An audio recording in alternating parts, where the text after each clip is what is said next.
રામ રામ ડાયરા ને. તો આજે આપણે આવી ગયા છીએ વાડીએ. તો આજે આપણે વાડીમાં કપાસ, આખી વાડીમાં કપાસ છે. આખી વાડીમાં આપણે સાહણું નાખવાનું છે. તો આપણે બળદની વાટે છે, બળદ આવે છે, દાદા બળદ લઈને આવે એટલે આપણે પછી સાહણું ચાલુ કરીશું. તો કેવી રીતે બળદ હાલે, કઈ રીતે સાહણું નાખીએ, તો જુઓ તમે ઠેઠ સુધી જોતા રહેજો વિડીયોને અંત સુધી. તો ચાલો મળીએ આપણે. તો આપણે દાદા બળદ લઈને આવી ગયા છે. તો ચાલો આપણે કીશું હવે સાહણ. કેમ પણ બળદ લાગે છે ને જોરદાર. તો આપણી ફોર્ચ્યુનર આપણી વાડીમાં એન્ટર થઈ ગઈ છે. તો હવે આપણે ગાડીને છોડી નાખીએ અને દંતાળ કરી દઈએ સીધું, અને પછી આંકવા મળીએ સાહણ કપાસમાં. ચાલો દંતાળ કરી નાખ્યો છે સીધો, જોડી દીધો છે બળિયા, અને દાદા મળ્યા છે આંકવા દંતાળ. તો છેલ્લે સુધી જોજો વિડીયો કે દાદા કઈ રીતે આંકે છે સાહણું. બધા એંગલથી વિડીયો લીધા છે, જોકે તો મોટા બાપા હારે નથી એટલે દાદા એકલા જ છે ને હું.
તો દાદાએ ઘણી વાડી નાખી નાખી છે, ઘણી ઉથલમાં દીધી, અને ચાચી રહીને આમ તો જેટલી હાંકવાનું છે એમાંથી અડધી આડી હકાઈ ગઈ છે, અને એટલી બાકી છે.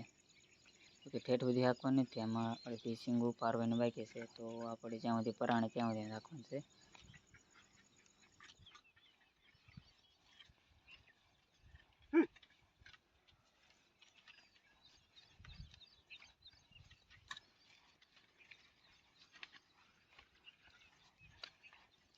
તો આપણે બળદને આપી દીધો છે પોરો, અને હું લઈ આવ્યો છું દાદા હાટું પાણી.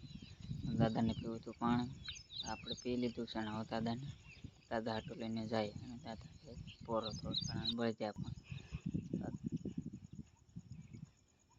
આપણે આગળનો નજારો બળદનો કેમ છે વઢિયારા વાગે ને.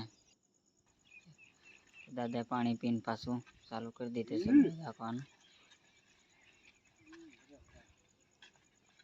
કઈ રીતે સાવણ પડે જોઈજો તમે, આપણે ઝૂમ કરેલું જ છે.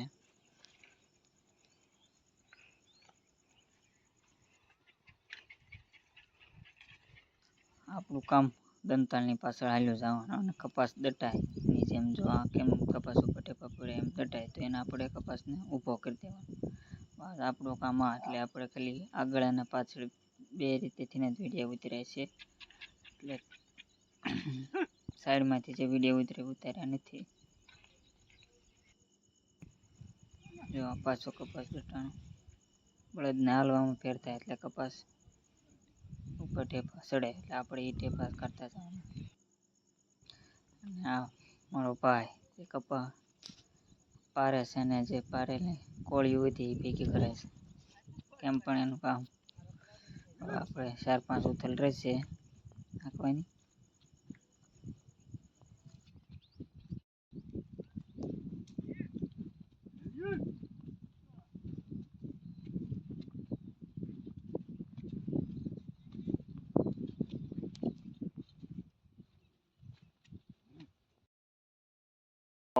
આપણે પડી ગયો છે બ્રેક ચા પીવાનો. બળદાને રાખી દીધા છે ઊભા અને દાદા જાય છે હવેલીએ ચા પીવા. દાદા ચા પીને આવે પછી આપણે ચા પીવા જવાનું છે. તો આપણી સાની રીતે બી ભરાય છે ભાઈ. જેને જેને ચા પીવી હોય એ આવતા રહેજો. તો ચા પીને પાછા આપણે મહેનત ચાલુ કરી દીધા છે બળદ આંકવાનું. રહી છે મુંદે 3 ઉથલ લાગીને આપણે બળદને છૂટા કરી દેવાના છે. જો કોળીઓ તો આવી ગઈ છે નજીક. આપણે પારેલો કપાસ છે એટલે વાંકીને આપણે બળદને કરી દેવાના છે છૂટા.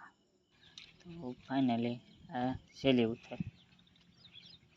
પછી આપણું પારવાનું છું દંતાળ આંકવાનું પૂરું.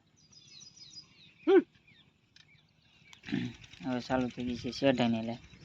આવા ને આવા ખેતીવાડીના વિડીયો જોવા માટે અમારી ચેનલને લાઇક, શેર અને સબસ્ક્રાઈબ કરી દો, જેથી કરીને અમે મૂકેલા વિડીયો તમને નોટિફિકેશન દ્વારા પ્રાપ્ત થાય. ચાલો મળીએ હવે નવા વિડીયોમાં. તો આપણે આપણા બળદને કરી દીધા છે રવાના. તો ચાલો, જય જવાન જય કિસાન.